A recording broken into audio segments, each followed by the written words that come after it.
Hello, everybody. This is Bariatric Bernie, and this is my first video ever on YouTube. I'm not exactly savvy, I guess you could say, when it comes to making videos. I've never really done anything like this before, so it's all new to me. I'm sure I'm going to make mistakes. I'm sure people are going to give me a bunch of crap in the comment section, and that's just the way the cesspool of social media is. Don't really care. I got thicker skin than most. Actually, it's less thick now, and that's kind of why I started this channel. I wanted to try and help people with their weight loss journey. It is a massive problem, especially here in the US of A. I was part of the problem. Um, I was overweight, and basically, what what I hope to accomplish is to become filthy rich through this channel. I couldn't even get over that with a straight face. No, honestly, all BS aside, I am trying to help people, and I'm. This is the best way that I felt that I could get my name, my pretty face here, out to the masses, and to maybe answer some questions and help people with their eating, their exercise, what questions they might have with bariatric surgery, but then also what my experiences are. Anything from food to food prep to pre-workouts, post-workout, intra-workout, what type of workouts, basically what has and has not worked for me. Then, as I progress, I'll probably do some product reviews. Maybe, I don't know. This is all kind of up in the air right now. But I wanted to take my first video in order to explain to you who I am, what my history is, and what led me to this point. So, well, I guess I'll start off with just me, myself, and I. Who am I, and what do I do? My full name's Jason Bernie. I grew up down in Cape Cod, Massachusetts, Chatham, in fact. I graduated in 1997. And all throughout my life, I've been overweight. I've been the fat kid, I've been the big kid. But it hasn't been that I came into this world and I was a fat baby and I was just fat throughout my entire life. I don't think that a lot of people have ever had that problem.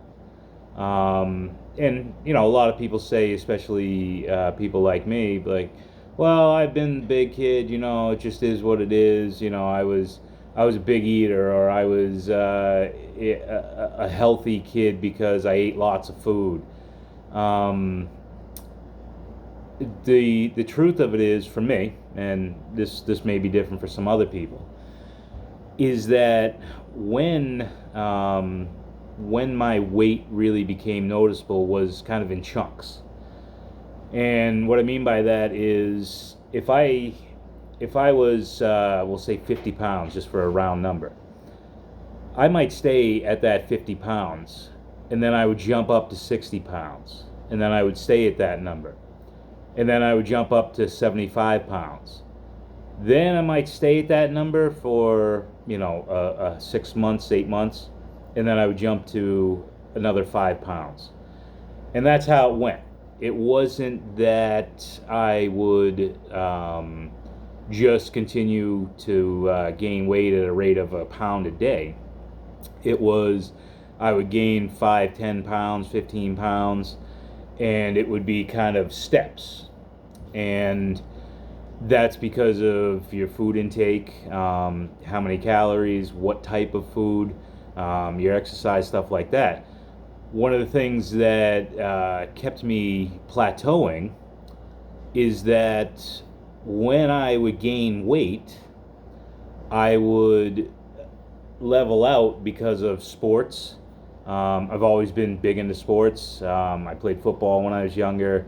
I played baseball, soccer, basketball, and I basically played it ever since Little League. Those, in other words, the kids leagues, all the way through my senior year in high school. I was never awesome at sports. I love sports because I'm competitive. Growing up in a household of three boys, that's just part of it. So back on track here about my weight. I would just plateau and go up, plateau and go up, plateau and go up, and I think a big reason was I would plateau because of sports, because I was burning a ton of calories and I was always active. Even when I didn't play sports, used to play street hockey out in front of my house. That was like a religion to us back then. And I was always doing something to burn. Now, my weight kept going up because basically I kept eating more. And I kept eating more of junk. So my eating habits, when you grow up with three boys, you're kind of in like a wolf den, so to speak. You've got to eat when you can, what you can, and as much as you can. And my mother, God love her, she's about 5'5", and she had three gorillas for sons, and she would back me up on that statement.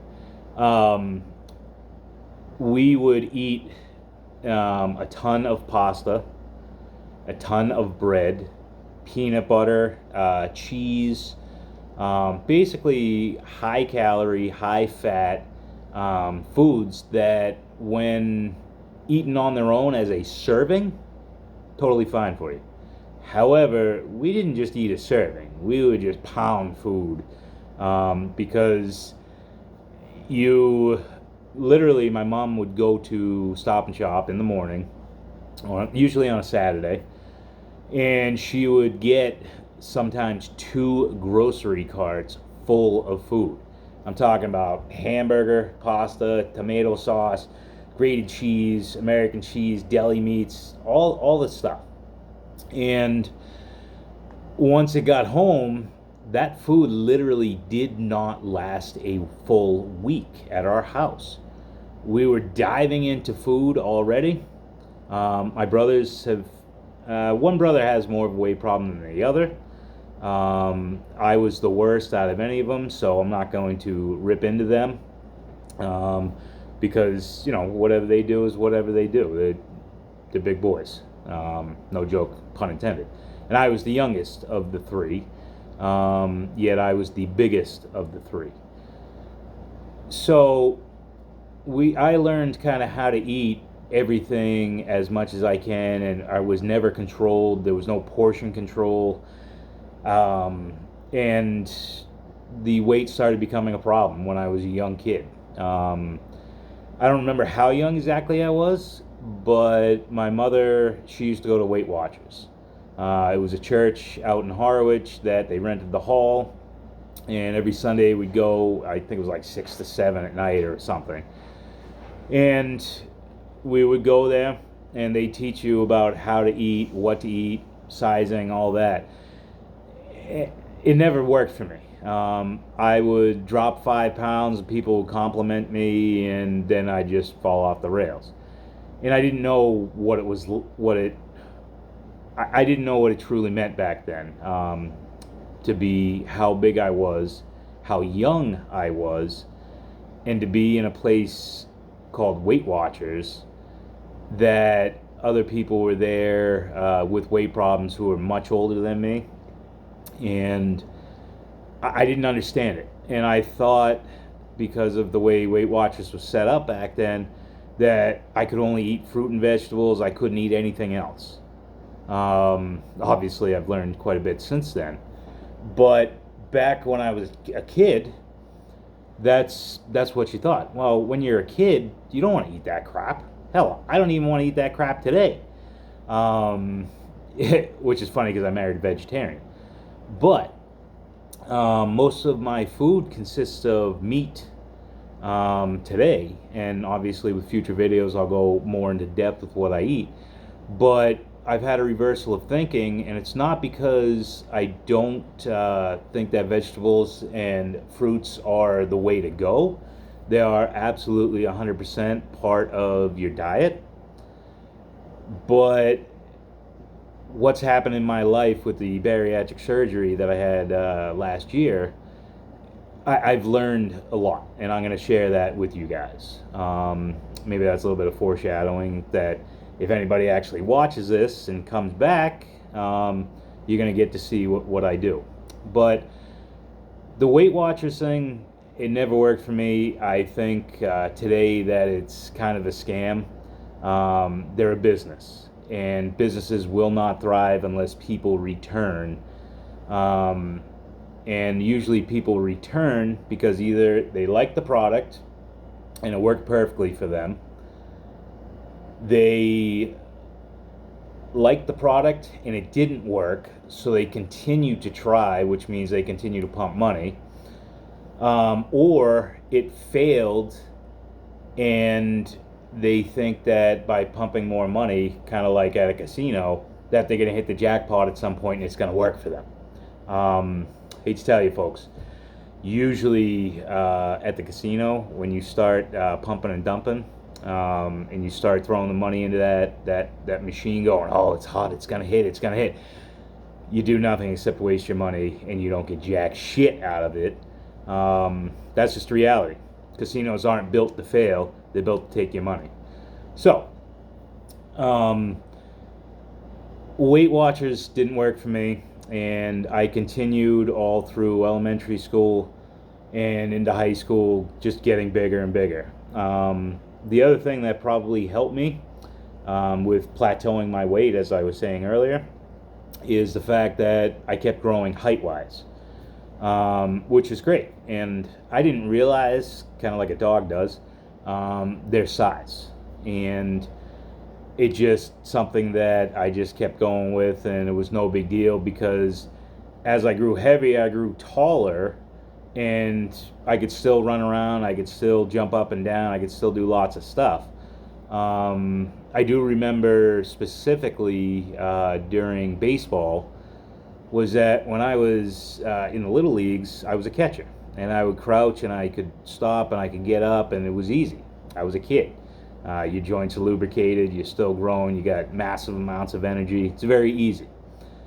Then, once I got to high school, the coach didn't really want me to be the catcher because I had to run down to first base to back up the first baseman. I had to throw guys out at second. I never had a great arm anyways. And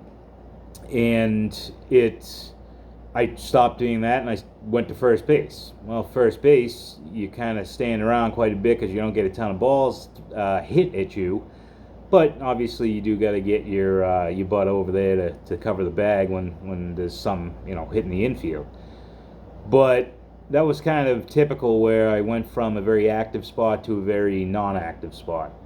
And I kept playing sports until I graduated, and it was good. But I look back at some of the pictures, like they had to get me a special size shirt for baseball because I was just too goddamn big to fit in all the others.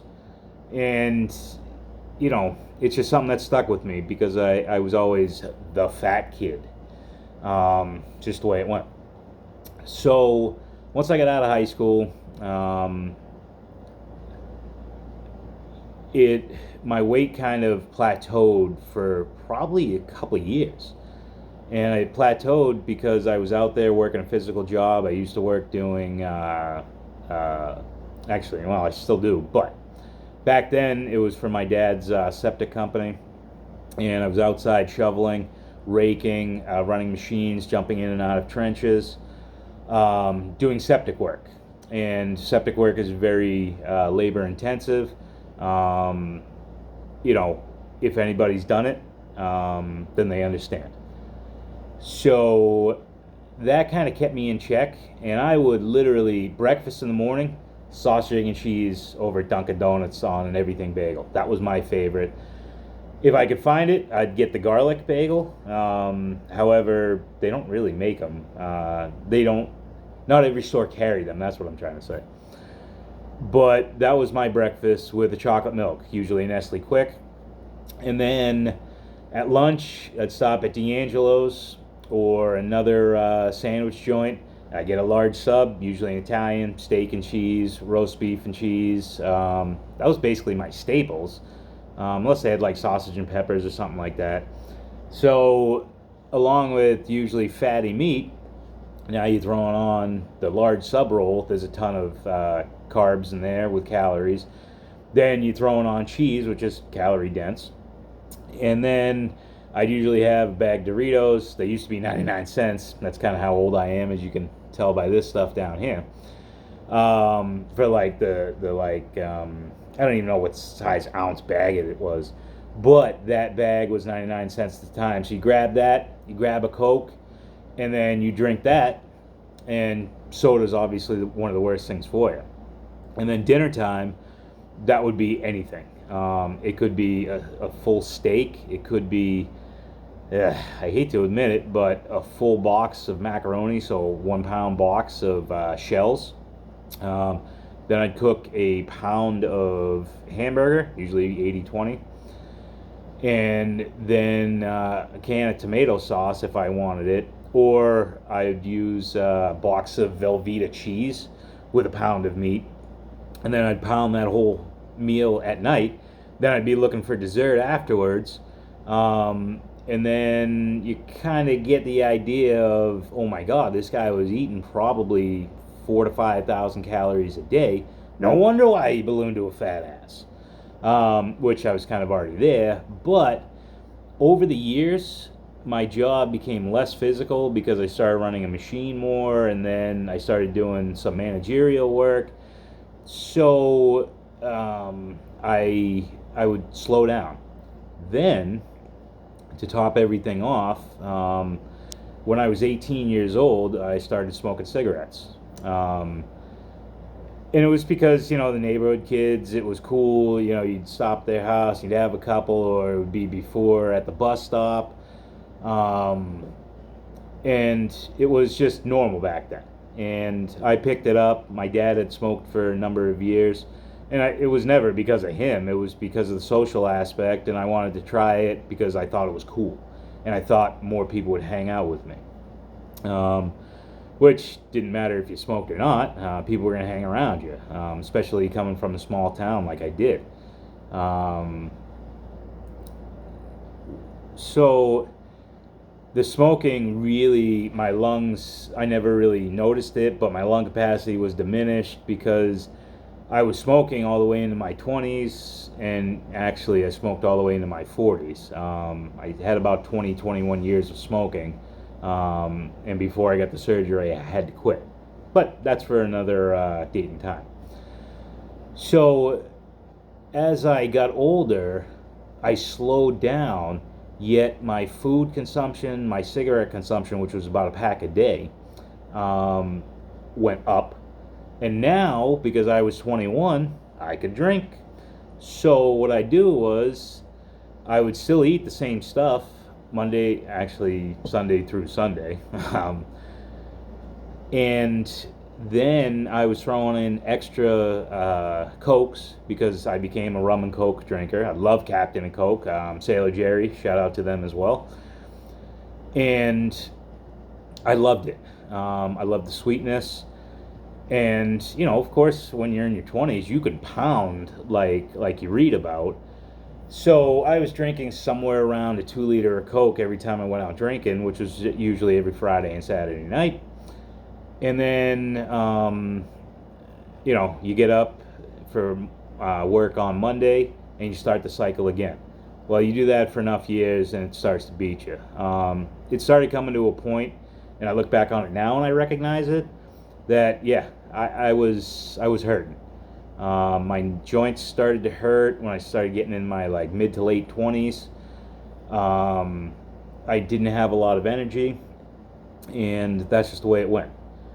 Well, that's the way it went from my 20s into my early 40s. And I didn't know how to take care of myself. I didn't know what portion control was.